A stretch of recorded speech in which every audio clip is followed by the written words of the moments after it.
mentioned in her team, like, I've told her for years, like, she's got the potential to be a rock star in this company. She was a point guard at a Division I college in the big, like, one of the biggest women's conferences in all of college basketball. Like, you don't, like, just luck your way in. It's not just based, oh, well, she's athletic, she can jump out of the gym, or she's got talent. She's small to be playing women's basketball, right?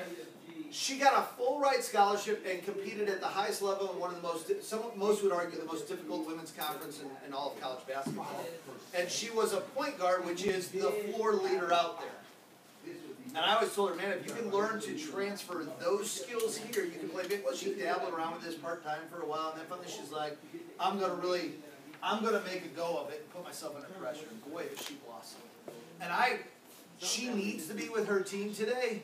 And I asked her as a favor to me, would you come out and be with my team instead? Because here's what I know. She's right in the thick of it. And what she can share with you, I think a lot of you can relate to and really put into action. It's almost like Michael Jordan was a special guy to play with in his 5th and 6th championship years. But he was more special to play with the year and 2 years before he won his first and in the year of his first, because he was in the thick of it, in the hunt. He was figuring it out. He was doing the dirty. That's where she is. She's at the beginning of this really special run in her life and her career. I'm excited that we got her here this morning. Will you help me give a raucous welcome to one of my favorite people in the hierarchy, Christine Smith. Woo!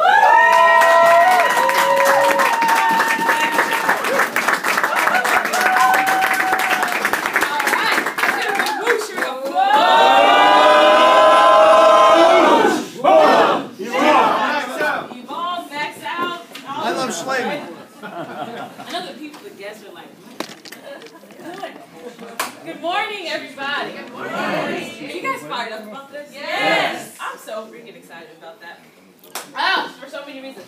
So there's a lot I want to go through. I want to make sure I bring some value, some tangible things. I think stories are important, so I always like to tell a little bit of my story. I stay like fired up. I'm always like excited, so I have to drink water. I have to come out with this coat. Finally, I'm like, man, it's crazy. Thank you. Man, Paula is the ride or die. Everybody needs a Paula, and then you win. Okay, so is there anyone who hasn't heard my story before? Raise your hand. Oh wow. Okay, so we'll start from the beginning. I was born in 1984. No. That's a lot. So my WFG story. So just so you guys know, it's just like. You hear all the cliche phrases, and I go, when you start, you get a code number. It's like, oh, what's up? I didn't even see you. I'm so excited to see you today. I'm excited to see you. That's my girl. All right, so, but it's like when WFG gets in you, that whole thing. So, you know, Christopher said, I'm going to tell you guys a lie, like, you know, about the timing. I'm going to tell you another one. If you guys listen to Ed Milet a lot, whether it's the podcast or his old CDs and stuff when he was in the field, I listen to those all the time. And he said, you know, there's only 2 reasons why people don't join you in business. Has anybody heard Ed Milet's like build a big bake shop? Yes. Do you guys remember what those 2 reasons were? Either they don't trust you. They don't trust you, so it had to do with communication. And they don't understand what you're saying, right? So you haven't built that rapport for trust. They haven't really understood. They just don't understand what you're saying, right? And the second thing is timing. And is there anything you can do about timing? No. That's why follow-up is important, right? The money is in the follow-up. So considering we can't do anything about timing, it just is what it is. The only other thing is, do they understand you? Have they built rapport? That stuff. What I hear a lot in WFG is you can't say the right thing to the wrong person, right? Or what did they say? That you can't say the wrong thing to the right person. Have you guys heard that? Yeah. Okay, so that's a lie. All right. So again, I'm gonna be like, that's a lie.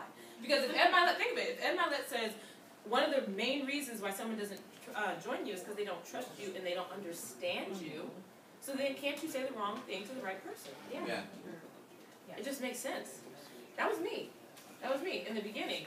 You know, I was cold prospected, so I didn't come in through warm market. I was cold prospected. And this is why prospecting is important. You never know who you're standing next to. Humbly, I am the biggest person that should bring this bake shop. It just is what it is, but I take pride in that. And people have come in, and I'm like, yeah, right. I will always be the biggest, the best producing, the biggest thing in Sabrina's Bake Shop. I just take pride in that, you know. But she cold prospected me. We walked into an Office Depot together. She was brand new in the business, maybe 6 months. I don't know what she said to me. She basically gave me a card. You know, we were talking about mileage books. I was like, I need one. You know, I can write my mileage off. I was, at the time, I just graduated college, so I went to Boston College. That's where I played.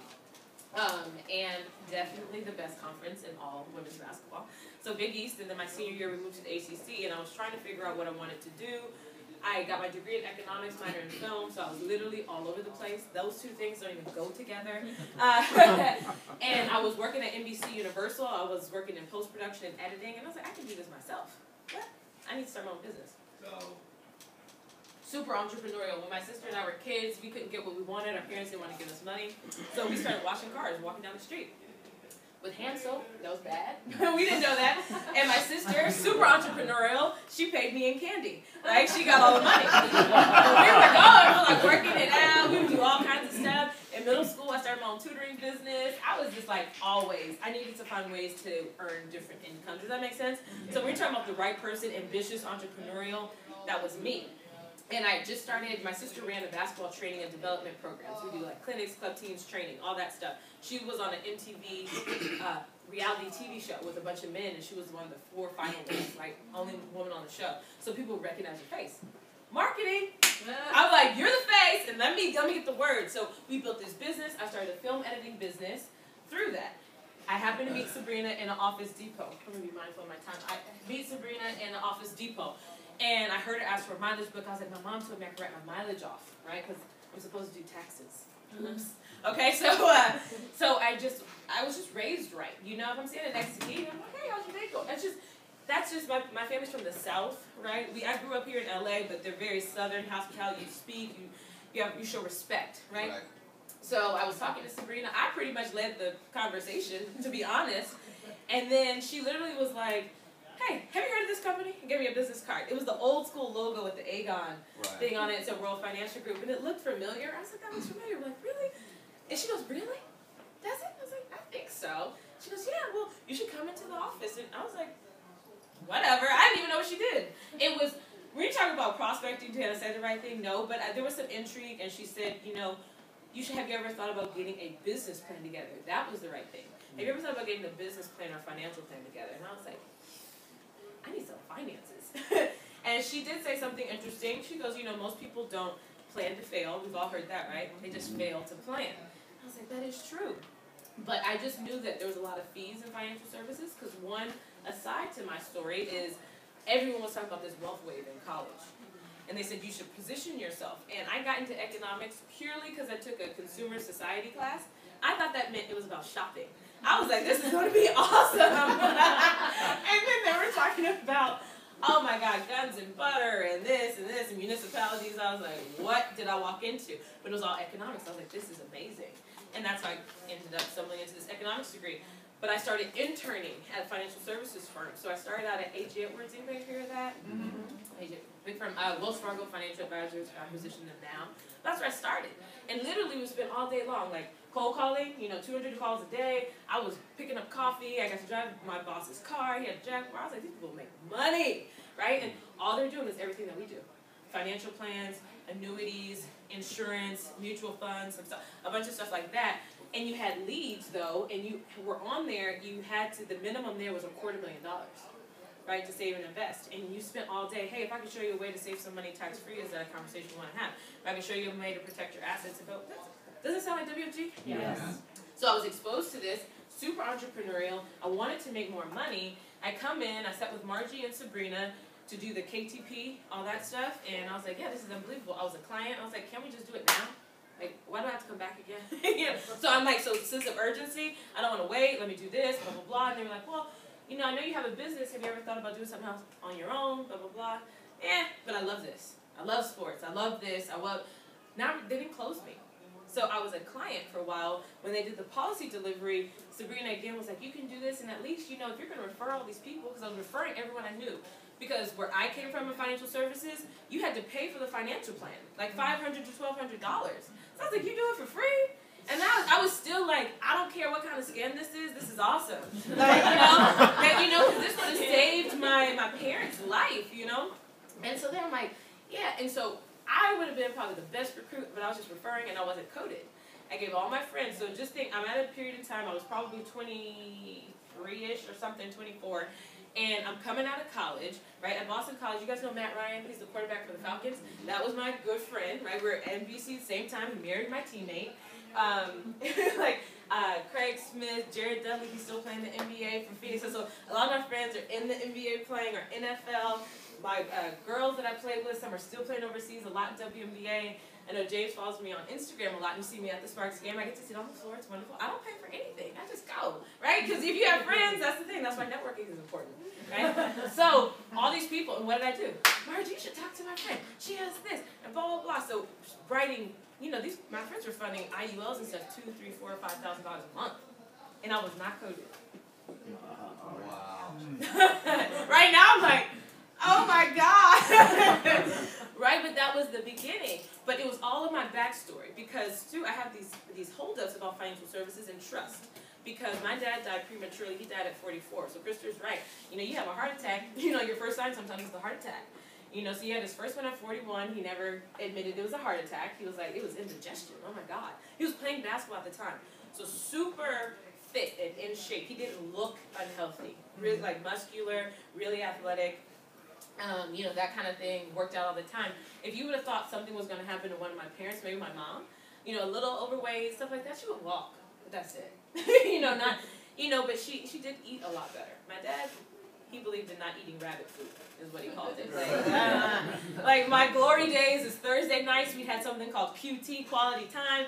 He would take a stick of butter, put it in, no joke, right? This is what's wrong with black people. A stick of butter, put it in a pot and melt this butter, and we would have popcorn, we just pour it all over, and I was like, oh my God! Like, not these ridiculous, terrible eating habits because of my father. Oh yeah. So anyway, but at 41, he never really admitted it was a heart attack. My mom was pregnant at the time. She ended up having my little brother. And my dad passes away at 44 right in front of my face. You know, my sister was home to play USC, UCLA. She went to Cal Berkeley. So we all played basketball. She played at Cal, played at BC. My brother just finished playing basketball in college. And in Boston. Who goes to Boston? Don't go there, by the way. It's so cold. And you're in Boston? Oh, my God. God bless you. It is so cold there. So, but we have this thing. He would buy Crunch bars for me. Right, that was like our thing, and my mom didn't know. And he was like, Chris, you want a Crunch bar? Of course. It's like midnight. He goes to the store, he comes back with his chips, my Crunch bar, gives it to me. He literally collapses right in front of my face. That's how he passed away. And at that period of time, he did have life insurance. None of it paid out. Accidental death and dismemberment. They didn't understand what that was. It was just presented as life insurance. You know, you get the letters in the mail from the bank, all that stuff. And it's super cheap. And he used to walk around with pride like, I'm worth $1 million, you know, push me down the stairs if you want to, I'm watching my back. He was funny, he was crazy. Just push down the stairs, it was an accident. Right? Seriously, I was like, something would have worked. So they literally have nothing, to be left with nothing, and you know, we say this to clients all the time, but when you're living it, it's crazy. So we lost the house that I grew up in. My mom had to put all our stuff in storage. My dad my sister was California State Player of the Year, so widely recruited. I was too, but she was just on a different level. And so my dad kept a portfolio of every letter she received from all these colleges. She was one of the most highly recruited players in the country, and that was all in storage. We lost all that. You know, I used to write books when I was little. My parents used to buy it, and I would write tons of books from when I was 7, you know, to that. So all that from our childhood is gone. So that's the stuff sometimes we don't think about when we're trying to close people across the kitchen table, that passion. And it's because of that. So when they're telling me this stuff about insurance, it's like, it sounds good. I'd rather make a mistake, you know, than not have anything. So it's like I'm doing this, but my foot's kind of in the back, and I don't know if I could be a part of this. And then I had an experience in the industry where they charge a bunch of people. I finally found all these loopholes that my mom needed. My mom is literally suffering financially. And I talked to the people I was working with at that other firm, and they literally, you know, they ask you questions, and we call them filters, right? Kind of like HB filters. We had filters to see if they were going to be a qualified client. We never really talked about recruiting, because it was like, why? You can just get into someone's market and they can be your client, right? So this recruiting, I was like, wow, you can add people? Like, so it was positive. And to me, I come from a basketball background, so if you don't get recruited, it's because you suck. You know, so it's like, I want to be recruited, you know? so that's not like a negative word in my mind. So, but at that time, I'm like, oh my God, my mom could use some of this stuff, right? Don't we all think about that when you come to WFG? And so they ask me the questions, the filters, and they go, well, no. I literally could not talk to my mom about even life insurance, you know, because she didn't have these assets. And so I was like, that's ridiculous. That's how I got fully ingrained in basketball. So I just wanted to give you my background because when you look at someone like me in terms of my background, bright, ready, great recruit for WFG. Ambitious, dissatisfied, have a real crusade, you know, have a story, you know, that can move me, keep me, you know, past the times when it gets rough. Honestly, but I was a freaking client giving referrals. I finally did get coded 10 years ago. And I just got coded, you know, because they were like, look, all these referrals, it doesn't make sense. At least get a code number, get a license, you can at least make money off of this. And I'm like, well, damn, Michelle, why'd you tell me that a long time ago? Okay, I'll have to do work, right? Now, is that the right way to pre-frame and recruit somebody? No. But it did get me in, so I am thankful for that, because at least it got me a code number. And I would do little things, and we had a different kind of, not really a validation process the way we did, but I would go around and do field training. I understood, so I was able to do some stuff on my own every now and again. WNBA, you don't stay in long, so I had friends who were retiring. WNBA has a 401k, I can roll that over. So I always had points on the board. And I love the crusade of this company. So it was easy conversation. And I'm like, you don't need a script for that, you know?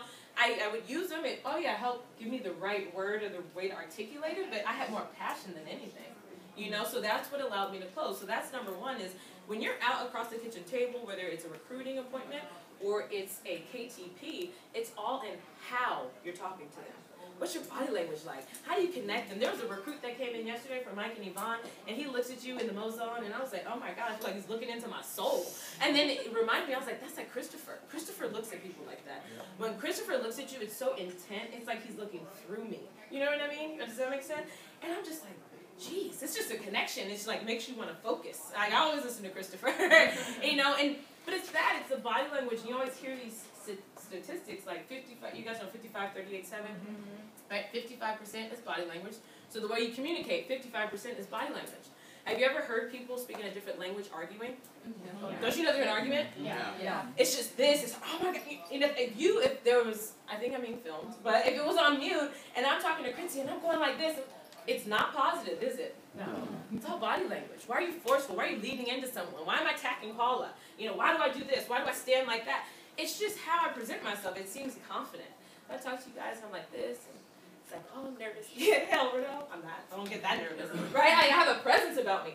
That's the main thing. It's just how do you present yourself to people? Do you come across confident? Do you come across, well, you know, self-assured?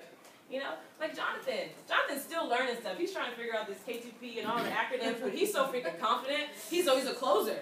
You know, he was like, you can put me in front of anybody, I'll close him because of his self-identity. So another thing in terms of who you're looking for, as you guys are going on this run, this is why I'm excited, it's just you got to find people who are confident, who have a high identity, and that has very little to do with money because I was broke. I was super broke, but ambitious, dissatisfied, highly confident, and I've just been put in areas and places in my life to increase my identity. You know, and there's nothing you can do with someone who has a high identity, especially when they're in a place that they know they don't deserve or belong. It's like, I'm a fish out of water. I should not be making this amount of money. My identity says I need to be this, should be that, and blah, blah, blah. And that's when you start to find those dreamers.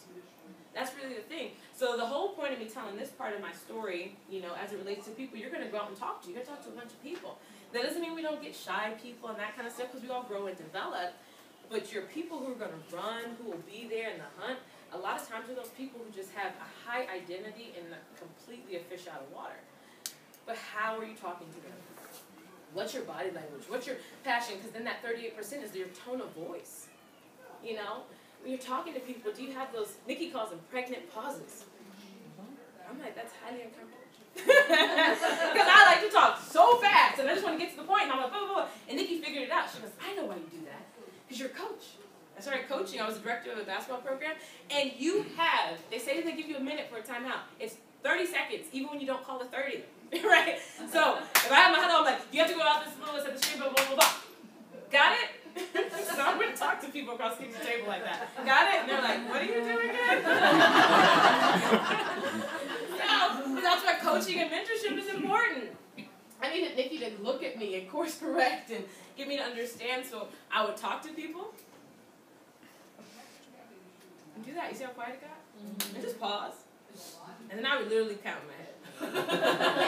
Like, this is so stupid. But I was like, it totally works. And then I can see I'm talking so fast. But then I finally pause, and then they can catch up because they heard what I said. They just didn't process it yet. So at least, you know, I'm working on myself. I slow down a little bit, but my nature, especially when I get excited, is just to... They used to call me chatterbox when I was little and talkie. So, you know, I would just go, but at least when I would pause, it gives everyone a chance to catch up with what I just said. And then they can ask me a question. So then I can clarify. And then my communication just kept getting better and better and better and better. And that was the thing. So now at this time we're this like wonderful, amazing recruit who didn't know she was a great, amazing recruit at the time. If the conversation was a little bit different about my dreams, my goals, enhancing it, expediting it, a crusade, correcting this injustice, more, if they knew more about my background and things that I've done, you know, we could have had a different connection, as opposed to, at least you can get split sales on these people that you recruit. Now, that's a tactic, right? A good one, a good tactic, because it got me in, thank God, right? And it got a lot of my family members covered, myself as well. But in terms of what I could have been earlier on, a little bit different. And that's what I want to embrace upon you guys is understand you can say the wrong thing to the right person because you're not communicating effectively. And it has more to do with your body language and your tone because only 7% of communication are your words. Right? This is why you hear people speak a foreign language, you know someone did something wrong. you know that love. You can see someone and the way they look at people and you're like, man, they just care about that person. And nothing is being said. Right? That's why I love movies. Even I love to read, but movies, when you get a visual to show how someone really loves each other, and that's why people start crying. Have you ever found yourself crying in a movie or laughing, hysterical? Just the emotions that come out of you because you can see and you can relate. Do you recruit across the kitchen table like that? Or are we trying to master the script? Right? It's not that the words aren't important, because you do need to say the right things, but more than what you say, it's what you ask. If someone would have asked me about that pain of my childhood, like, my father died in front of my face. With no life insurance. I don't care if you talk to me about investment, you could talk to me purely about life insurance and that crusade of this, but you had to get to know me and my story a little bit more. So it's all the questions you ask, right? How much are you digging across the kitchen table? Are you layering your questions when you're talking to people? How much did you connect with them, right? How often do they start calling you now because they have questions of things, and that's how you build your team. Because I did recruit a little bit, you know, at least I would have some people and do all this, but again, my heart, my soul, my passion was into basketball, and this is the thing, if anyone asked me about coaching in basketball, it's not because I love the sport so much, because I never thought I'd be a coach, because my kids are crazy. They don't work hard, and their parents are crazy, you know, but I love the mentorship aspect of getting someone who is super shy, no basketball skill, and get them to understand that you can do whatever it is that you set your heart to. Basketball is a skilled sport. And any skill can be mastered. So you can literally have no athleticism and you can be competitive. You know, you can hit certain dreams. And that was our crusade. The mission behind, we call it Got Game. And it's not that you had to actually have game, because we had a bunch of scrubs. But the crusade behind it is that we can teach you and train you and build you into something you didn't even know you were. Isn't that WFG? Yeah. So how did I not get recruited? Saying the wrong thing to the right person. Money is great. A lot of people think I'm just money motivated. That's not what really gets me moving. That's not what really gets me moving. And then I met Christopher. That's why big events are important. Right? Having guest speakers. Christopher was a guest speaker in El Segundo. Right? And I was so on the fence. I started to finally come to BPM. I spent, I think my first 2 or 3 years, I never really went to BPMs. I maybe went to 3. Right? And then I started to come a little, because that's what Sabrina is exceptional at. Follow-up. She's like a stalker. She would call me and check in and do all this stuff and blah, blah, blah. And then what ended up happening, I met Christopher when he came to be a guest speaker in El Segundo. And I was like, oh my God. He reminded me of my dad a little bit. The way he talked, the way he communicates, the way he laughs with people, the way that he would joke around. He's like, don't take yourself too freaking serious. You know, and it was just his presence. It was oddly comfortable. And then afterwards, Christopher said, no, we didn't talk that long. I felt like we talked for hours after. He was like, it was 20 minutes. I was like, whatever. But I felt like we talked for hours and just about stuff and sports and growth and personal development and blah, blah, blah. And this is why I always say, you know, they always talk about diversity, right? And it's great when you have, like, you guys have a great diverse crowd. We're trying to get, like, you and Torrance, right? We go in and Kermit always jokes around and he's just like, oh, it looks like a family reunion in here. Right? So you want to get diverse, of course. But this is the thing, Christopher and I do not look alike. Right? Diversity of thought is more important. Diversity of thought is far more important than what you look like, gender, all of that kind of stuff. That brings about new ideas, innovation, you know, get you thinking in a different way. Because Christopher and I connected like no other person I have at WFG. You know, and we do have a lot going on. We have over 20, I think we have 25 guests invited to today's VPM. We have 8 appointments today. And no one is fully validated on my team. And I'm like, Christopher, what? Of course I'll be there in Chino. And so I'm like, I'm texting John, I'm like, how many associates are there? 9. Give me the names. What are the names? You know, and so it's like all this stuff, and I'm like, it's going to be wild and crazy, and I love it, right? But that's the thing, it's just those connections. So how diverse is your team? Not what necessarily what they look like, but how they think, how they function, that kind of stuff. It just, that is such an interesting melting pot, and it's really attractive. Because, you know, our commonality is that we want to do something absolutely incredible in life. We don't even know what it is, and it's so much bigger than WFG, but that's what we talk about. That's why nobody's validated. Still, we're working on that.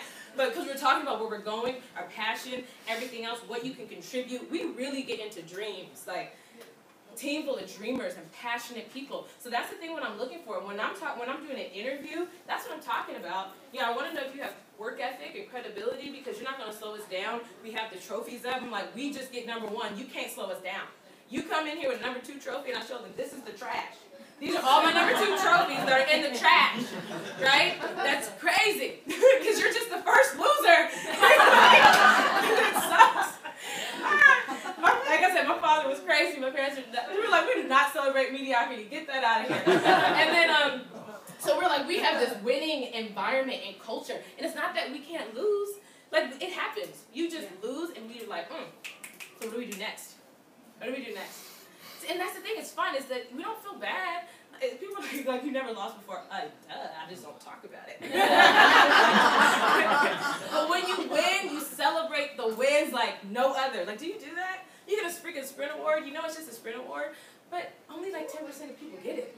So it should be a big freaking deal for the day. Tomorrow, you got to do something else. You know? But that's the culture that we're creating on our team.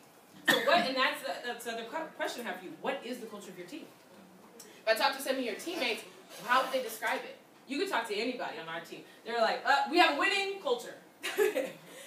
You come in here, you got to win, you got to be competitive, you got to be intense. And so think of all the people who are typically not winners, not intense, not competitive. Do you think they fit? No, it seems kind of like, oof, Christina's crazy. John's even crazier, right? All of that stuff. I'll tell you this, Paula, who's with me today, she is an accountant by trade. She is not loud and outspoken. She was a cheerleader. I was like, is that a sport? Sure, right? But cheerleader, all this stuff, and it's just like kind of different. She's like in the background, S&D runs, she's running all the numbers, the spreadsheets. I'm like, who cares? Let's go, you know? But she totally fits in on our team. Because everyone has that in them. Everybody wants to win. We just bring it out of her. She keeps us in line, too, because we can get nuts. But she keeps us in line. But the thing is, I connect with where she is, but also who she really is. Paul, you're not a freaking cheerleader, right? You're going to support people because you know where you're going to win and why you're really a champion, because you have to be a cheerleader. You got to be a person who can see the goodness in everybody else, right? And praise them, especially when they're down, and not demean them when they're down, right? Because you're going to be that right-hand person to show up with them, and then you're leading by example, and they follow your example of support. That's a champion. You see what I mean? We adopt whoever you really are, but how that makes you a winner. And it's okay to be competitive. It's okay to talk. Not that if you don't talk trash, and you don't have to. Be who you are, but just know we're going to support you, and in your role, it's still lined in the vision of where we're going. Because also a big part of our brand is that family. We have a family culture. Elizabeth, if you guys are in the Elite Circle, you saw she cooked for the whole Elite Circle. The great thing is, Nikki paid her how to do it. She cooks every VPM, every Wednesday, every Saturday for the entire office. every Wednesday, every Saturday. She cooks for the entire She's coming office. here Saturday. I know, she will bring everything. Oh my God, I'm getting so, okay, so she brings everything, right? But that's the thing, that family environment, we sit and we talk and you eat and you break bread together. And you know how you have meeting after the meeting? We have eating after the meeting, right? It's eating after the meeting. And we do this and that culture of family and the weight and the things that we talk about and things outside of WFG. You're really connected, because that's the thing. I built great teams in basketball. Highly skilled, really competitive. This girl on our team, one of the best examples we had, she couldn't make her high school varsity team. She went to a private school too, so it's not that competitive. Private schools are getting more competitive, but at that time, she went to Brentwood School in Santa Monica, or in Brentwood, and she couldn't make her varsity team. Okay, so a person who couldn't make her varsity team, when you're a senior, you can finally, you can't play JV as a senior. Do everybody know that? Yeah. So everyone just gets on varsity. That's the only way she got on. She went on, long story short, because I'm running out a lot of time, is that she not only went to college, she played basketball, and she was I think she's the top, no, actually now she's the all-time leading scorer in the history of the school. Oh, wow. She went to Bowdoin. So it's a small D3 school, but they get competitive kids that go there. So you're talking about a person who couldn't make the varsity basketball team. She was just allowed to play, who built enough skill, determination, work ethic, day in, day out. But more than that, the skills she built an unbelievable sense of self and commitment and confidence and belief. She believed she could do something that her coaches said she couldn't do, and that's what Got Game was about. I don't care if you can't walk and chew gum. We'll figure out a way for you to start to walk and chew gum, but we're going to see everything good in you and make it better and enhance it. And that's what we do in WFG. I was like, I want to do that all the time. I didn't know that's what you're supposed to do in WFG. Right? So again, how are you communicating? Are you communicating the right message in the right way to that person? And if not you, are you getting your people around other people? You don't know, because your diversity is not in what you look. It's all in here, right? And in here. So are you constantly getting people around new people because you don't know who it's going to be? Michelle, I need you to meet Hope. You got to meet Paula. You're going to meet Steve and Carol. You're going to meet, everybody. And that's why big events are important, because you see all these messages on stage, someone's going to resonate with someone, or you're going to meet someone. So your ability to then, the next thing is mobilize people. How many people do you mobilize to different events? I had to learn that, because in the field, I was so passionate about the crusade and doing things, I was always alone in the field. I could always get appointments. I'm 10 years in the business, I still have personal appointments. I still have an ever-growing more market. But when I finally made that shift, and Nikki was like, why are you by yourself again? Why are you by yourself again? I was like, because it's my appointment. They didn't, because that's why I was like, you come in, you set up your appointments, I went, I got validated, everybody else needs to do that too. Right? I know I started to learn not everybody's like that, but how can I get people to be like that? So I might need to sit with you a little bit, make some calls, usually my style, and defer to your S&D. If you come in here and make calls, I'm making 2 or 3. It's not that hard to say I need help. It's just not. It's just not. But when you start enabling false beliefs into people about how hard it is to make calls, and people are going to tell you, you pre-framed, but at the end of the day, do they love you and care about you? And if these people are going to call you to move and to do all this stuff, why wouldn't they help you out? And let it be about that. Right? Let it be about that. Because we're really building a big vision that's really nothing to do with WFG. We're using this as the vehicle to push us forward. Yeah, everyone gets independent on the phone, at least to make E4 scripts or, that kind of stuff in their warm market right away. So that's the other thing, is I really start to make people independent in small little things very quickly and start to get them to take pride in it. When we have after Mode Zone and we come in here, you're hosting and all that stuff, I'm just like, psh, can you imagine just a week in the business? She already makes her own phone call. She got 3 guests here. She. I know I'm the fuel behind it. I'm giving her the words. I'm sitting there. I am doing a lot. But she feels like she has done everything. When you make people feel like, not that they don't need you, but they're just empowered. That's different. You're having people feel empowered, where I can do this. I can be independent. I don't have to be coddled under someone forever. And that doesn't mean you throw them to the wind and go to the KTP and these people have $1 million in assets and they're like, oh God. No, but just little stuff. Hosting. I can see you breaking the floor. I can see you breaking the floor. So Nikki does an incredible job doing that and identifying people. And that's where I got it from. I can see you breaking the floor soon. As soon as they get recruited. That'll be an amazing role for you. Because you have the energy, you connect with people, you're always talking to people in Mode Zone anyway. What if you started breaking the floor now? Have you ever read the script? Just read it. Doesn't mean you're breaking the floor now, but they're starting to see that, and you start to put them in positions they don't even see themselves in. Man, you start to build a culture that's just ever growing. And what's next? And what do? They do it with their new people. no, you can do this, you see where you would be, and this role in the office, and this is what it'll lead to later, and what we can become, and all of this different stuff. And then it allows you to delegate without worry. Because I have a delegation issue. You know, it's like there's too much going on, you have to give it away, and I'm like, it needs to be like this. You know, and it's like, why can't you, blah, blah, blah. Does anybody have that issue? Or I'm psychotic. Okay. Yeah, it's just like, you know, why did I, blah, blah, blah, blah, blah. But the thing is, first off, when you're too busy, you have to delegate it. So I was like, when I got to a point where I was like, I don't care what happens. Are you breathing? Go run that appointment. You know, anything. So it's like, that's what I love. You get so freaking busy, you can't get in your own way. But then you learn how to communicate. It all comes back to that. And so if Paula's going to go run an appointment yesterday and she's going to do this, this, and this, and she's like, can you call me after? Let me know exactly. I want to know the next steps. I need to know the date of this. So whatever my expectations are, if I communicate it ahead of time of what my expectations are, you know, me and Paula write it out. Of course, she would want to meet any expectation and standard. I just didn't pre-frame it and set it correctly. You know, I'm just thinking someone's going to be in my head and read my mind and know exactly how it wants something. And sometimes I think it's so detailed, it's so crazy that no. And especially when you love and care about each other. So even if you are psychotic, they'll love you in your psychotic ways. And be willing to help you and then take you to counseling. You know, it's just whatever you really need to do. But the main thing here I want to talk about is like how you're building, growing your culture. It has more to do with intangibles, communicating the right things. So what happened that changed for me. So had all these things going, and I've always been like this, just heightened on fire. And Christopher saw that early, right? And he kept saying, you got to translate that to here, and this is how, blah, blah, blah. But what happened was, and sometimes things happen, like my friend I talked about, his brother had a heart attack. What was that insurance again? Can we get multiple policies? You know, sometimes there needs to be a shift. The timing, I think Ed Milet was talking about. What happened, I lost my mom as well. So in 2012, my mom passed away. And that was it. It kind of took the wind out of me, you know. And so these last, what year is it? Oh my God, I literally lose track of days, years, 2018. So yeah, so the 6 years, the last 6 years have been a roller coaster. You know, I lost my mom, my dad early on, lost my mom, then I lost my paternal grandmother, who was, you know, felt to me young. She would go to our basketball games doing cartwheels at 80. Like she's kind of like Louise Hay. Crazy energy, blah, blah, blah, all this other stuff. And she just came over to my house, she said, I don't feel great. My ankles are swollen, heart disease runs in my family, butter, all that butter. Like, you know, and so she had like 3 quadruple bypass heart surgeries. And I never thought about it because she was like, to me, fine.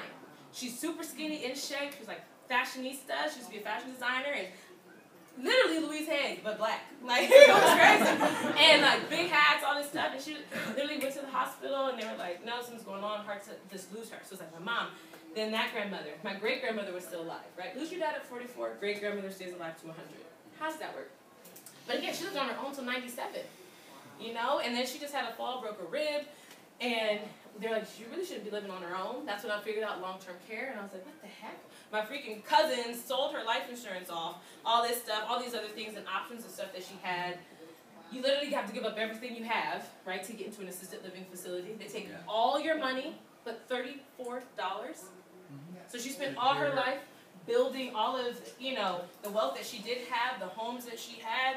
Her, my grandfather was the head of Los Angeles housing authorities. Like, literally everything in generations they've ever tried to build is completely wiped out. My sister, my brother, we didn't inherit anything. Nothing. It's all gone, right? Because everybody had to get rid of it for care or for whatever. So it's like my mom, my grandmother, then my great-grandmother passes. I grew up with her. She lived in the house with us. So it was still kind of hard, but at least she lived a long life.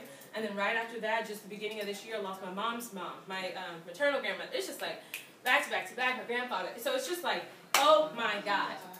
You know, and it's these things that are getting out of our control. So timing, right? And what starts to stir in you, and you hear stories of WFG and people doing stuff, and other things aren't working out where you want them to be, you start to realize the true business opportunity at Will Financial Group. Mentorship, because that's the one thing you're not going to get in any other business. I don't care how lucrative it is, because there's competition everywhere. And so you're not going to find someone to feed into you and pour into you and help you build your business without some side thing on the side, except, well, there just isn't. And so at that time when my mom passed, I finally realized what money does. It just gives you options. It just gives you options. And I opted to sit my butt down. I did not coach, film, do WFG, none of it. I stopped working for about 1.5 years. And financially, I was able to do so. It's the first time that I ever actually had some resources. Why? I had some good accounts set up because I was a client first. That's why Sabrina is freaking awesome. She was new in the business, prospecting me, basically handed me a card, didn't know what the hell she was talking about. But I was going someplace in my life where I'm like, that makes sense. I gotta get a plan, and you said for free. I don't care, you charge me later, let me get in. She probably knew, she don't even know what the fees are, you know, like whatever. let me try. But she did say something right. And the good thing is, Sabrina's a talker. She talked enough to hit to something that I got to, right? That resonated, and I became a client. And so now I was in a situation financially, and I always wrote apps. So all this stuff, I wasn't making big money, but at $500 a month did a whole lot. Started paying down debt. I built up a lot of debt starting that film editing business. So I had money saved, I paid down debt, didn't have much debt, and all of this stuff. I had extra apps, you know, that all this extra money, then you start making an extra $1,000 a month. Imagine saving $12,000 a year. Did you do an app or two? I learned how to do it on my own too, didn't have to split, and I was able to save that. Now I drained all my savings down after that point. But, you know, at that period of time in my life where I really just needed to grieve, and I need to take some time for myself, I had it. Most people, if something goes wrong in their life, what do you have to do? Well, pull yourself up by your bootstraps and keep working. Well, to me, that's what I think killed my mom. Because she was quite healthy from a nutritional standpoint. She exercised enough. And she got breast cancer out of nowhere. It doesn't even run in our family. Now, heart disease, okay. But now cancer, what are we talking about? No one's had cancer. But you know what, when my mom passed, I was going through her bills and stuff, and I started looking, she was still receiving bills in my dad's name, because she inherited all his debt. Because debt doesn't die. So I'm like, the stressors of that from, you know, when he passed away, that's 1997. She died in 2012. Dealing with someone else's debt on top of the things you had, and when my dad died, my sister was in college, I had just started private school, and my brother was 3, my dad worked for himself, so my dad watched my brother. So now you got to pay for child, you know all that stuff, and we say it in WFG all the time. But now to say, okay, finally, now it's a course correction. Now something crazy happens in my life and I'm able to stop. And it hit me. That's what WFG is. It has nothing to do with freaking financial services. Nothing. It has absolutely nothing to do with financial services. We just happen to do that. Because what it does is it does put people in a position to start to increase their income, right? Increase their personal development, their sense of self, their confidence, everything that sports do for people. But most people are told they can't play sports because they're too short, not athletic, and that's the majority of the sports world, right? But I'm like, everything you learn, everyone needs to know that, and being on a team, and everyone has a role, and not just like a penny any role, like something really important, right, that heightens everyone. And I'm like, that's why sports are great. And then I started to see that's what WFG has done for all these people without an athletic bone in their body, but all the intangibles of what it means. Do you realize this? We have all this craziness that goes on in the world, but we all come together for the freaking Olympics, don't we? Right. World stops, no one's warring, no one's fighting. North Korea, it's fine, pause. Like, let's get together to play sports. Isn't that interesting? Because it brings out all these other things in us. Why do we get so... Because you see people struggle and win. You see people against all odds, no limbs, you know, grew up in this area. You have this. They just become something, and we all connect with it because we all have something in us that's great, unbelievable, something of great purpose and fulfillment. We just can't find it. And we can't find the direction. But in sports, you see it because it's a little piece of yourself, of someone growing and thriving. It's just through a sport, and then what we have to do, well, I can never do that. Yeah, because they're a gymnast, I know I can never do that. I'm not flipping around. But this is the thing. Now when it hit, and I was like, that's what WFG does for anybody. You can get that same belief, you can tap into something special that you know is true, and to grow, and to grind, and become who you're supposed to be. That's incredible. And is that the message you're sending? In the brand and the way that you want to package it for your team, your people, and just say that's what we're going out to do? Because the thing on my team, we're changing the world. I'm not even an S&D yet, and I don't care because I'm about to be a CEO by February, right, Paula? We already mapped it out. We already mapped it out because we're like, this is all we have to do. And I was like, there's a reason, because sometimes when you're an MD and you're in the base shop, you're just like, like, I can't get out. I feel like I'm 28 living at home, you know? But the thing is, it's like all the things you're learning and you get to leverage more and all of these things. And I'm like, because there's something I'm supposed to learn and master right now before I can move to the next level. I got to grow some more. I got to continue to bring more value. There's other things that I need to do, and there's other people I'm supposed to be with. Right? Because when I go out, it's so funny. It's not going to be an S&D promotion. I kid you not, there's going to be like 6 S&Ds as I go out. Because the big vision is that we build the biggest amount of millionaires at one time in the history of this company. Woo! Not one. Like everyone gets all excited about Eric Olson, right? His $5 million ring. I was like, who else on the team has $5 million? That's going to be the difference maker. How do you separate yourself? That's the other thing. So knowing everything about WFG, and it's great. You're unique and gifted and talented. There's something about you, in a different vision, in a unique way. And so how is it going to change for you and your team? Because I'm like, okay. So now Eric could be the youngest this, and he's making this, and he caught people by going wide. Well, watch out, Eric.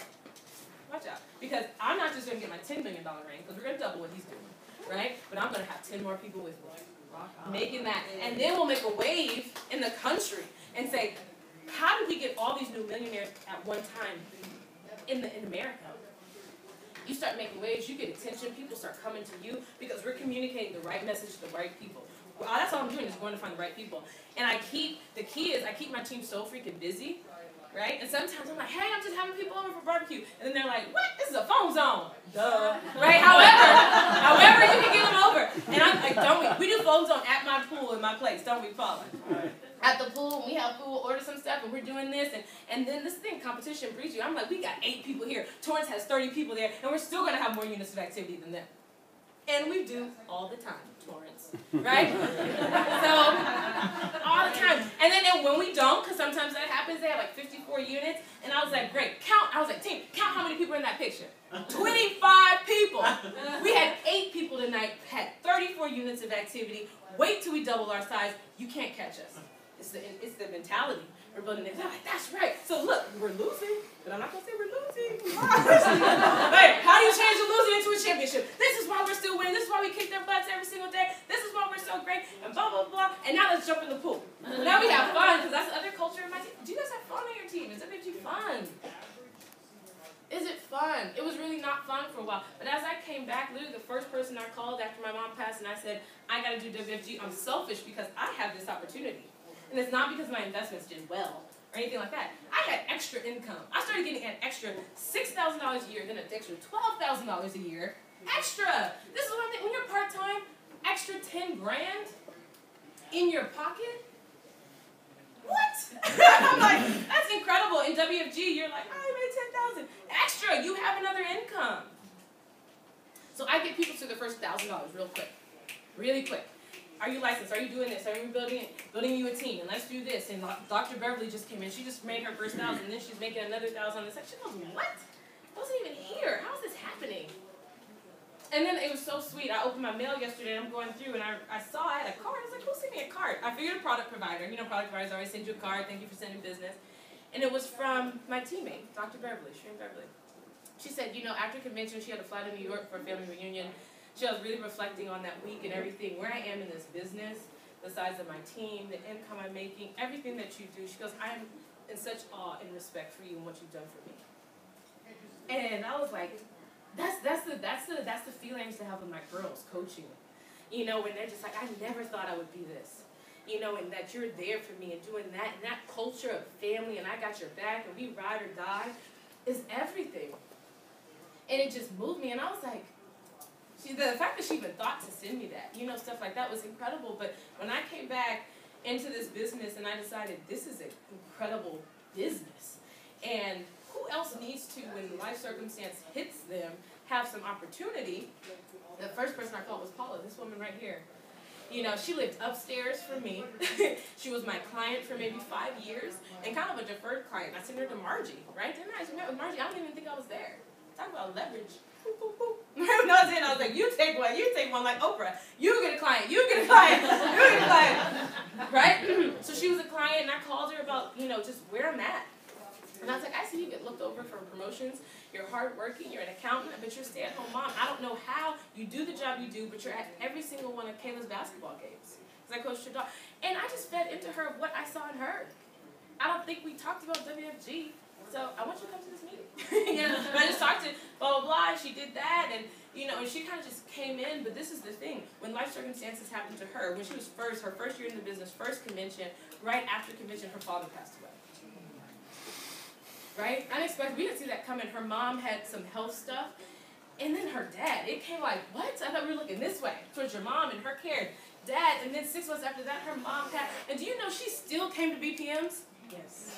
She still came to BPMs. She was still there running reports on the SMD run and where we're going to be and where we're going. And I'm like, that pain, I know that pain. I don't care what age you are. It's hard to lose people close to you. You know, my great-grandmother, she was 100. I'm like, I guess how many more years did I want her to be here? But, you know, it still hurts. You know, it still hurts. But then to lose people close to you unexpectedly, all this stuff, and then a cousin, and crazy stuff going on with her emotionally. And then she lost her job. I'm like, you know, when most people, you remember they were talking about the dandelion at convention? Yeah. Like, man, I'm like, a bulldozer can't knock Paula over. No, and that's when I'm like, that true test, and I would think that she wasn't a fit. She's not loud. She's not rowdy. She was a cheerleader, you know. But that heart inside, because I saw who she really was. It didn't matter what was going on with her job. She made no excuses of who she was and what she was doing for her daughter. That's incredible, because I see flaky parents every day that just send their kids in Uber no matter what, right? When they know they could be there, you know, but she was always there, always present, always doing this. And through that stuff in her family, she still had a freaking BPM. If you had any excuse in the world, that's one to miss. And then she still spoke. She hosted. She did all of this stuff. And I was like, that is a freaking champion. And I was just like, and when I was joking, like, you need a Paul on your team, that's why we've done so well. Because she was the #1 associate in Christopher's hierarchy last year at Wealth Ball. Woo! Mm-hmm. Because we're still winners. Right? And then I got to be her cheerleader. But this year, it's been different. You know, a lot of family stuff has changed some things, and the apps haven't come the way she typically has. She had a team, and some people have defended, you know, stuff that happens. And Rich Solly always says you really know who's really on your team when they're doing well, they get all this stuff, and then, bam, your best person quits. This person happens in your personal life, whatever, then you really see what people are made of. Because it's great to be loud and obnoxious, and I'm winning because you're winning. But like, people are asking me how you doing. Amazing. I've been saying I'm amazing for 10 years. Because the thing is, the opportunity, the hope of who I'm going to become and the vision, and I don't even know, I still don't see it as clearly. And I'm like, once I finally see the clarity, the perfect picture, that's what the big leaders always say, it's going to be different. But right now, it's just a feeling. It's just certainty. Right? Isn't that belief? People who believe in God and all that stuff, at least me, I haven't been able to meet him handshake yet. But it's just a feeling, isn't it? Yeah. You know, your belief. What is a belief? It's just a feeling of certainty. That you know he's real, you know he's been present in your life, he's gotten you through some things, or a person. It's nothing tangible. And that's what I have in WFG, of this feeling that's moving me. And we're going in the right direction. Right people. Who's next? Who's next? And we're talking about who you are, what do you want to become, in a different way, though. Because I hear people say it, but not the way we say it. Not the conversations we have. The way we look at people. No, tell me more. Okay, you just said that and you tried to move on. Tell me more about that. You know, when you're asking people about their dreams, tell me more about that. No, stop there. Why did you dismiss that? What else have you dismissed in your life? What else were you supposed to become? And that's Paula, right? In the shadows of an accountant, building someone else's business, getting the financials right? Being the cheerleader, supporting everybody else on the court, winning, and doing all that kind of stuff, right? But no, you're going to be here, you're going to roll, you're going to do all that stuff. And so in the midst of things where they're not going perfectly in WFG for her right now, you go from being the #1 associate, and she was like, hey, I'm not even really on the board. But she is running appointments for the team. She's making calls for people who are not on her team, making sure people are out in the field, all of that stuff. That person who shows up, when they don't get the glitter and the glam, and you have to do all the glue stuff to keep things together, drive me out here while I get my notes together for Chino and what I'm talking about. Like, can't you feel it? Don't you know she's going to win? Yes. Mm-hmm. Win big. You know, and so that's what we're looking for, those people. And you just make sure you don't ignore those people at those times. Well, come on, we're rolling. This is where we're going to go. Can you do this appointment? Can you split that app? Can you do this? Whatever, right? So you have that culture and environment of winning that has nothing to do with the trophy. It has to do with the support. And this is not because of me, and I tell people to do that. Anytime John gets a trophy, Elizabeth, his mom, who's freaking on fire, she is freaking 6 wide. 6 wide the last, month, what day? So from the 30th of July to now, so 20 days. She went 6 wide in 20 days. Wow. In a week of it, we were in convention.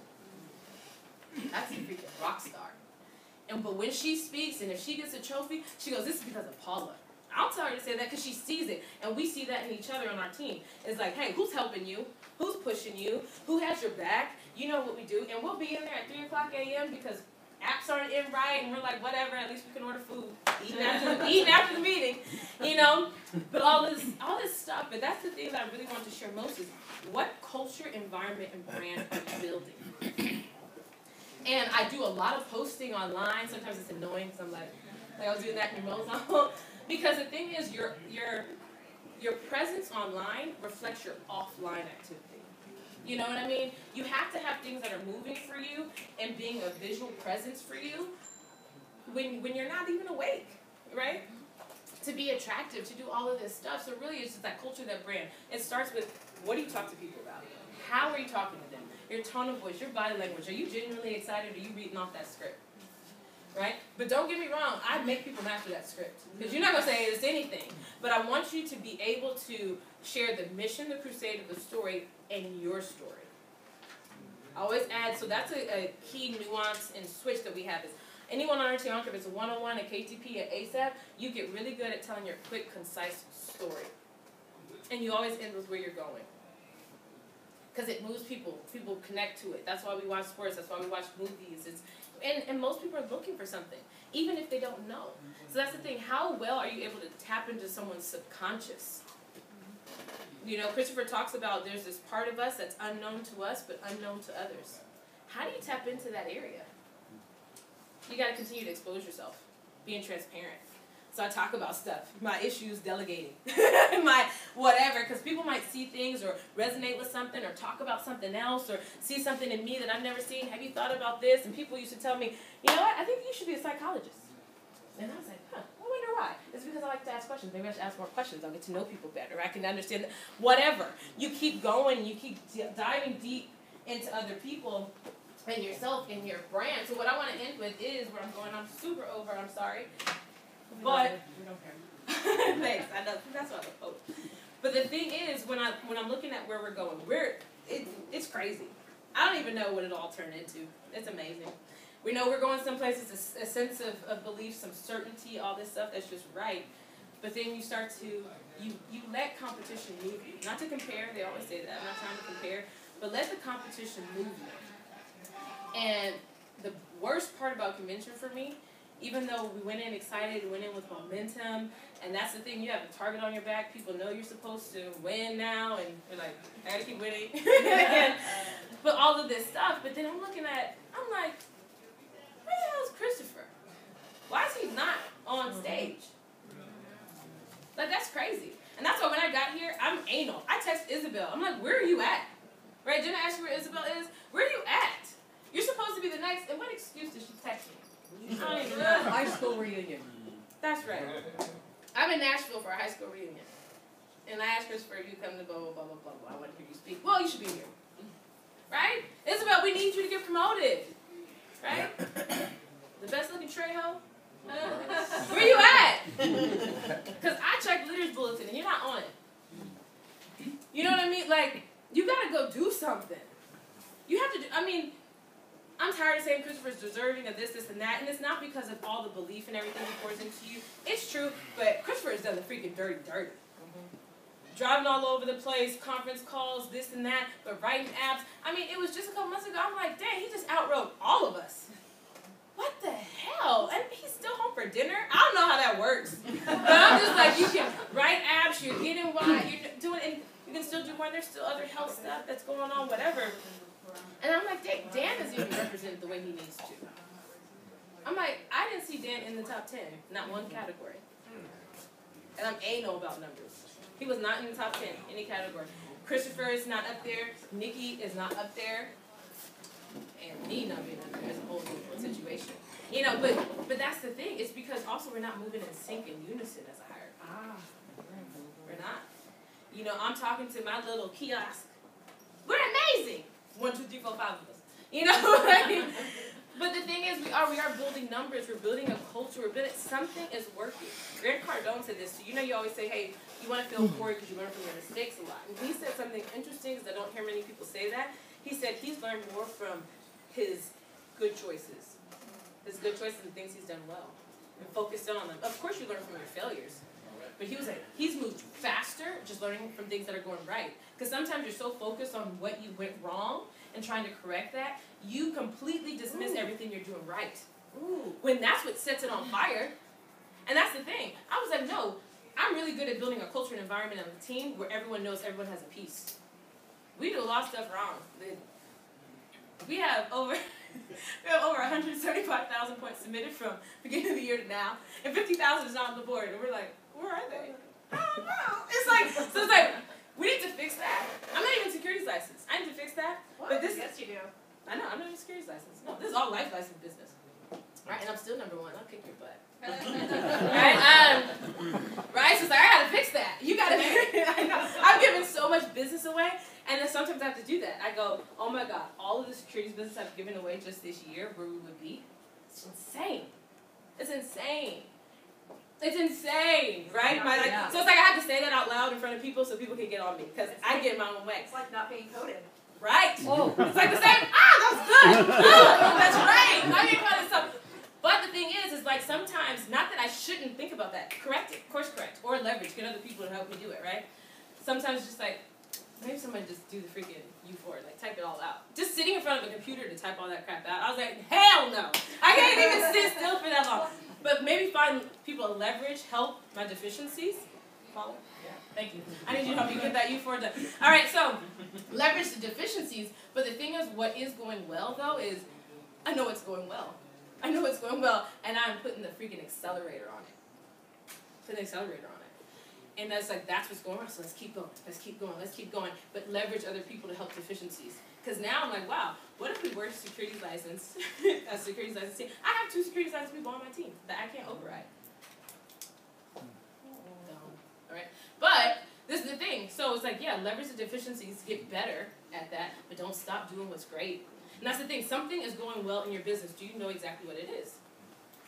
Do you know exactly what it is? Do you know how to heighten it? Do you know how to grow that momentum and keep going? Because that's obviously a God-given gift of something you can do. So run it, ramp it, get it up, share it with other people, get together. This is what's working for me, what's working for you. Let me do this. And we got to do it as a hierarchy. That's why I'm so excited for Wealth Bowl. We're going to be all with Dan, and Jay thinks he's the top. He's going to be so surprised when we take him down at Wealth Bowl. It's insane, right? Find your target, do it. But us as a hierarchy and moving, because now convention next year, guaranteed, Dan's in top 5, top 3, if not number 1. I'm always aiming for number 1, but at least we're like, hey, convention, we have a year. A lot can happen in a year. Yes. Right? Christopher, we're talking about EVC, that's so overdue, right? Like my SMD promotion. We're not talking about that. Get to field chairman, right? Right. Because all we need is a couple more, SMDs on the base shop, of course, but then it's like what Nikki is doing, what Mark is doing, and all this stuff. And then we're going to see what Jay is doing, and all of us as a hierarchy. That's freaking exciting. And I just think those are just pit stops of where you're really supposed to be, right? Because this is the thing, and see, I'm so coachable, it's like, Christopher, one more thing. One last thing. One last thing is that when I'm looking at problems, think about whatever problems you have. And now just imagine if you had $100,000 more. Would it fix that problem? Yes. Most of your problem, like 99% of my problems are just financial. So I'm like, is it really a problem or is it just a lack of income? Right. It's just a lack of income. So when people come in and you start talking to the KTPs, if I can take your biggest headache away, blah, blah, blah, blah, it can all be solved with money. There's very few things. Bye, ladies. It was nice meeting you. Thank you. It can all be solved with money. 99% of it. When my mom passed, that couldn't be solved with money. But it did make it easier because I stopped working. Yeah. Right? So I'm like, wow, if 99% of problems can be solved with money, I really don't care who's in office. I really don't. Amen. People can talk about it, I don't care who's in office. I don't care what someone's like, I'm Rosa. I'm like, for real? That's crazy. No. Doesn't affect my life. Because this is the thing, when you set yourself away and apart financially so much, you're not dependent upon anyone or anything. But you will achieve greatness when you're interdependent. I want to be in a situation where I'm not dependent upon anything, anyone, anytime. I would like to be interdependent, like I am on Paula, right? I'm not dependent upon her. We're interdependent. The business doesn't run well if she's not here and seeing this, and she sometimes is just that light when I feel tired, and I'm like, damn, look what Paula just did. I guess I'm not, right? I don't even have kids yet. She can do all this, you know, so, but interdependence is different than being dependent. And the big thing is like LeBron. I love LeBron. I said this at convention, convention. You look at him, he set himself apart so much in a sport that he loved. He didn't start playing basketball because he was going to be rich and famous in the NBA. He just loved it. You just love it, you play it, and when you do something you love, you keep doing it, right? You just do it more and more and more, like kids playing video games. Then all of a sudden, you get really good because you've just done it repeatedly. And then you get excellent. And you do it to a point where you're better than most. And something attractive happens, and people want you to teach them, or do this, or whatever. And now he's just this small kid in Akron, one of the poorest places ever, has just become really great at something. That's why it's important to be number one. You became great at something. He's given an unbelievable opportunity to make a bunch of money, to set his family apart. And then what are you able to do? He went and opened a school. It's completely free. They get free breakfast. They get free lunch. Their families can come in and eat for free. Everyone gets a bicycle. Anyone who graduates, he pays for college tuition to go to the University of Akron for everyone who graduates. Yeah. So was he out campaigning? So hopefully Trump can open a school, and maybe it's their charter classes, and maybe the state. Just go do your own thing. Go make a bunch of money and solve whatever problem you have, because it's not a problem, it's just a lack of income. Amen. It's just a pure lack of income.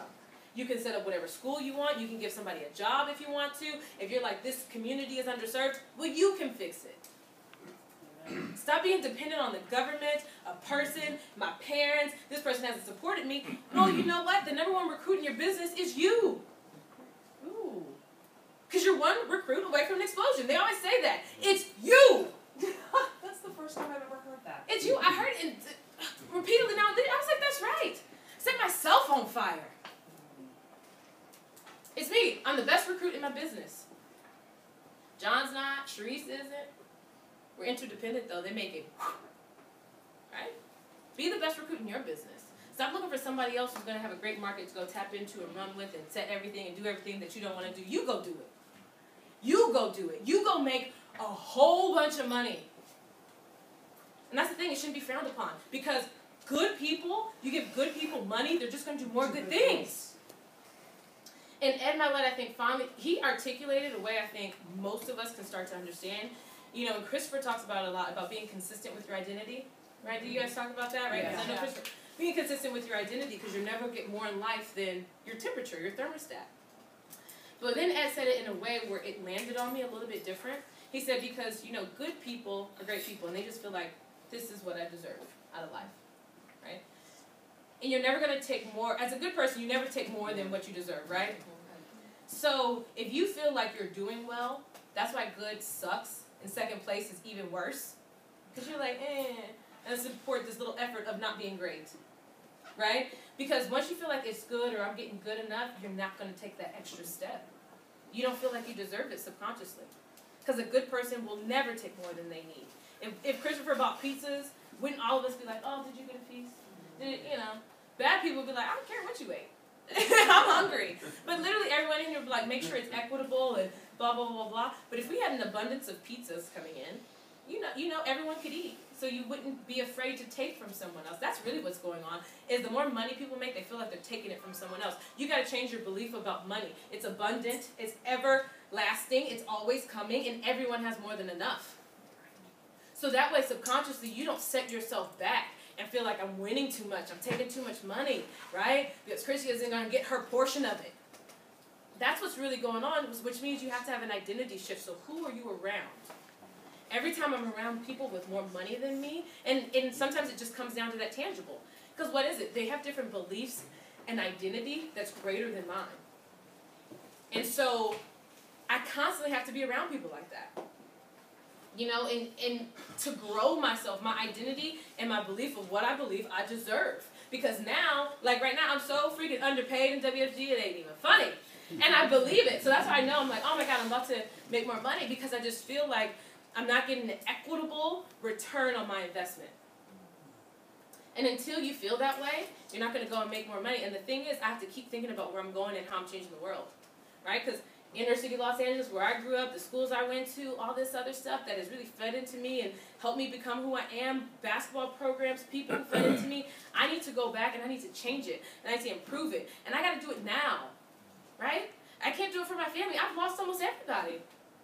I said my brother, my sister. Yeah. So it's like, what else is moving me? And I got to do it now. A sense of urgency to fuel yourself. And we have to start having more conversation like this together and move as a hierarchy. Because one thing I know is true that I see in different hierarchies, what sets us apart, is this consciousness of like-mindedness, that diversity of thought in this hierarchy. I've never seen a hierarchy so diverse. I'm like, there's all the Asians, there's all the Hispanics, white people over there, there's little black people, right? Like, you look at Christopher's hierarchy and Dan's hierarchy, you're talking about Jewish people, Persian people, white people, like, so yeah, that diversity of what we look like, genders, all that kind of stuff, but also the diversity of thought. I don't know what's in you guys' hearts and in your minds. Right? Winston Churchill said that you change society, you change communities by appealing to people's hearts and minds. So we look diverse, but we're not sharing thoughts and a like-minded consciousness, because consciousness is contagious. And once we're doing that, how many people do you mobilize to Christopher's conference calls? How many people are we getting to Wealth Ball? Is Jay Jr. going to come in there again with the most people? Or, you know that kind of stuff, mobilization, a consciousness. Jesus Christ was the best mobilizer of all time and best recruiter. Right? Because he's talking about something bigger and growing and this kind of stuff. And we have to get that conversation going, communication, and where you're going to be and how can I help support you guys, right? How can I support you? How can we do this? How can you get me licensed? Jesus, help me. Right? Like all of this stuff so that we can do something bigger. Oh my God. It is 11:30. Okay, I'm done. I'm sorry. I was going to open it for questions. I had no idea it was 11:30. I apologize. Christopher, I'm sorry, but I'm coachable. You don't apologize. We can go on. I'm like, because Nikki always says that she goes on the VPM, she goes, because I'm coachable. I do like Christopher does. She does one more time. I'm coachable to Nikki and all that. Christopher, do we have 5 minutes for questions or anything like that? Yep. Okay. Does anybody have any questions, comments, anything they want to say? You don't put it up? Dan always said if you have the opportunity to ask a question, ask it. So, Christine, when it was back with just you and Paula before you shifted from being a producer to a recruiter, what are some things that you started doing differently in your daily activities and your mindset, and what are some of those shifts, and then how did you apply that to your team? That's a really good question. The thing is, the best part about this business is leverage to me, and I over-leveraged. I was in a position in this business when I could start training people myself. Paula should be with me on appointments, and I was like delegating her out to anybody and everybody. Right? And same thing with interviews, all that kind of stuff. So what changed for me is I had to get really clear on what I really wanted in WFG, outside of WFG, and who's going to get it? Me. Because no one can articulate my vision, my passion, but me. And then I started running my own appointments that way. I ran my own KTPs, but not recruiting stuff, really. I kind of delegated to the BPM. Nikki, sell them the dream. Michael Paul, kind of everyone sell these people on the dream, and then they can just be attached to me.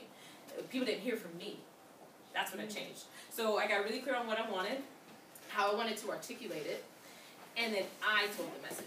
So I was running way more one-on-ones, sitting down with people one-on-one before they came to the BPM. So this is a one-on-one business backed up by the BPM. So I really made an effort to get and sit in front of people one-on-one constantly, and really get a good, clearer vision on what moves them, and then send them to the BPM. And then I made an all-out effort to try and run every single interview that I could myself so I could articulate my vision. And then I had my team with me in on those, and I was like, what was the most important thing that I said? Did you catch up on it? What did you write down? Okay, anybody who comes in, interviews then, we talk to them about mission, vision, a little bit of comp, where we're going, where they're going, how can they help us? So John is great at that. Paul is great at that. So now I've duplicated myself in that thing, and so it's just become really attractive in the type of people we're getting on the team. Any questions? Yeah. Number one, if there's anything I can do to help that you paper up. But is there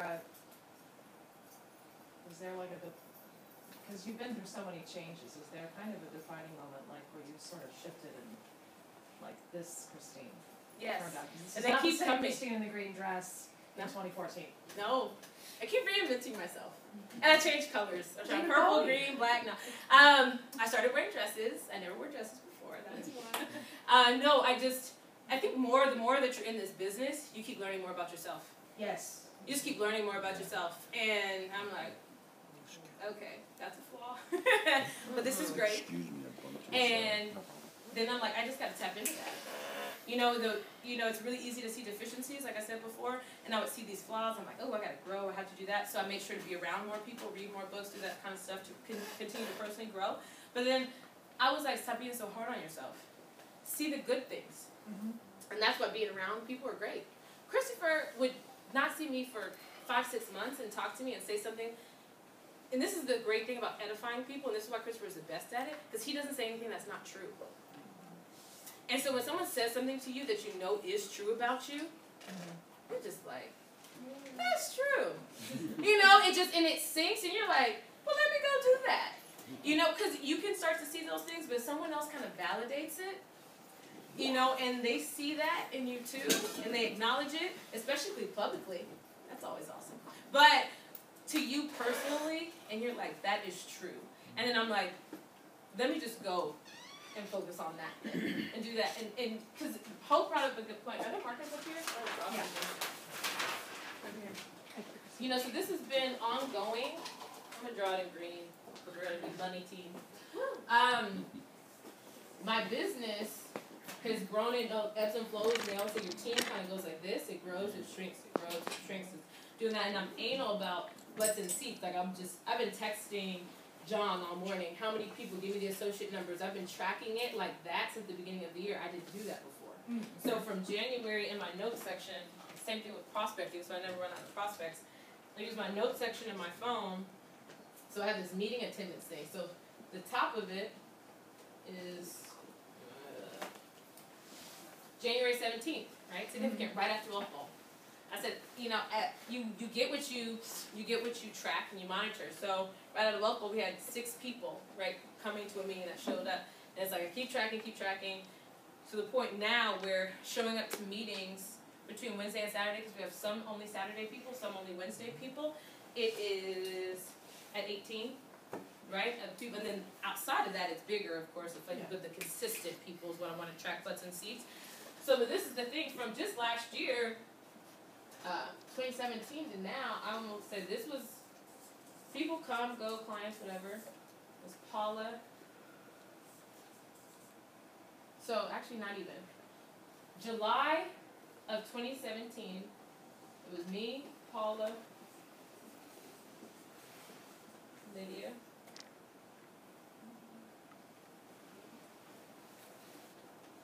I'm gonna draw.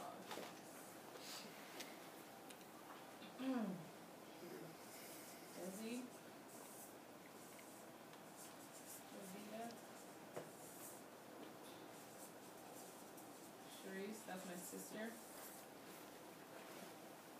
My brother.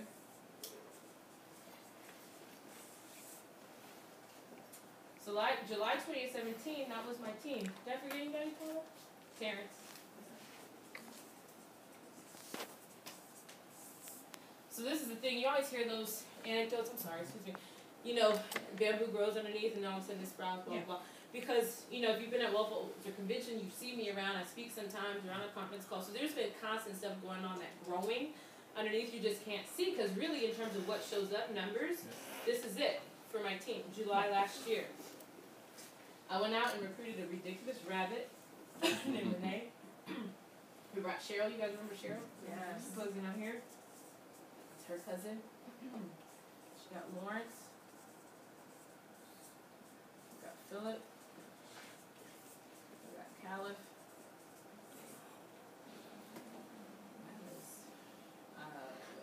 What's his name? I can't think right now. Yeah. Sharice got John. Big John. Sharice has Kevin. Sharice has Trayvon. She got Y. John has Shireen. Shireen has Catalina. Filipino nurse we just recruited. The last 30 days, we just recruited 18 people. Gloria. Oh, Victoria. John has Victoria, who has Shireen, Dr. Beverly, who has Catalina, who has Kawan, who has Mia, who has Michael Champagne, and we just recruited for medical supplier, David. John has Elizabeth, who has Marie, who has Maribel, who has Lena, who has Tamara, who has Kemet, who has Sean, who has James, who has 4 wide, Kemet has Layla, who has, what's the other one? The girl. You can't remember all the names. They would kill me. Don't record this part. We never know. She has 4. She's 4 wide. I can't think of who else it is at the moment. Last night, I just recruited Yvonne for Elizabeth. I had to bring her daughter down. Sold her the freaking dream. So we recruited both of them last night. 1, 2, 3, 4, 5. She's 6 wide. Who has Renzel? She's 7 wide. Wow. She has Willie. Christine, I think what is probably surprising to everybody here, and a few of us have said it sitting here, you know all the names. Because you're You- family. Because you're family. Family. You know We know everybody's name, even 4, 5, 6 deep. You know the names, and I think that pretty much shows the family aspect of Absolutely. World Financial Group, which is contagious. It is. And I know everybody's why. 'Cause I personally sit with them, meet with them. We match a bunch of stuff out, as you can imagine. You know? Jovita, who's been in the business for 2 years, I just met with her husband for the first time Wednesday. And she was like, "You're amazing." She's been married for 39 years. Her husband used to work at Dean Quitter with securities license. Did you know that? 9 years. You know, did stocks, annuities, blah, blah, blah. She was like, "What?" She's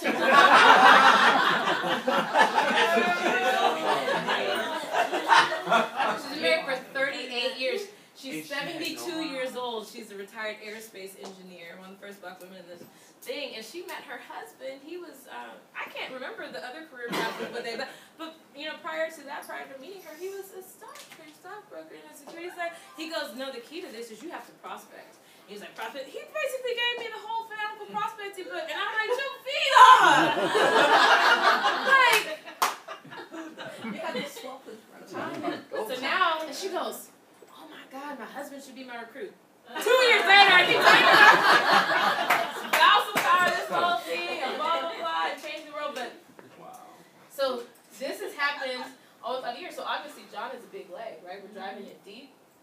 And Paula here, we have Gwen, who's come, and then Georgie, who's come, and we're building the other ones. Don't forget my baby. Kayla. Kay Benici. And she's licensed, right? And so we're building some of these other ones out too. This one is driving deep. Why? So is everybody else. And then that's the thing. 30 invites every BPM. Easier, obviously, when you have more people too. But this is the thing is, the best part is like, you really don't even know what a year, I'm like, so all of these people, pretty much, haven't been here a year. So when we're saying something's coming and brewing, because like I said, you take out, obviously all of that, but you take away all of this, and literally July, that's all I had. And my brother, he's in Boston, but that's the thing, best investment I ever made, buy his convention ticket and his flight from Boston, because he really wasn't in it, he was just coded. But he came and he goes, WFG is unbelievable, I spent it all on his Snapchat. I can do this and I can recruit all my teammates. Yes, go! So yeah, but he sends me a bunch of numbers of people who just graduated and, you know, that kind of stuff, convention, because, you know, you can't talk to your own brother. He's 22, 20, I don't know how old he is. 24, he don't listen. So, but just last year, it was just this. But we were still talking about where we're going and S&D and blah, blah, blah. And just those people, we were getting close to S&D from a production standpoint. We just didn't have the people, the fuel really behind it. And then that just all came. And then most of this really has come in the last few months, March. So this is the thing. So we only had me, Paula, Sharice, John, Desi Jovita, Renee, Cheryl, and you know, they have other people too. And that's in January. We get Elizabeth, we got Dr. Beverly, Shireen in February, because they weren't even at Wolf Bowl. They came after at Wolf Bowl. And February, so we're talking about 1, 2, 3, 4, 5, 6, 7 people. In February, we wrote 78,000 points. That's when you start recruiting, started building, started running production. Problem is, it's like, oh, yes, you're supposed to do your CEs. You have to do your, little things, fix it, but you keep doing that. You keep running it. Another 30,000. You guys blah, blah, blah. Then more people. Sell the dream. Sell the dream. Sell the dream. Sell the dream. Sell the dream. Tell your story. A little bit of comp. Sell the dream. Tell your story. A little bit of compensation. That's it. That's all we're doing. Any other questions? Awesome. Cool. Thank you.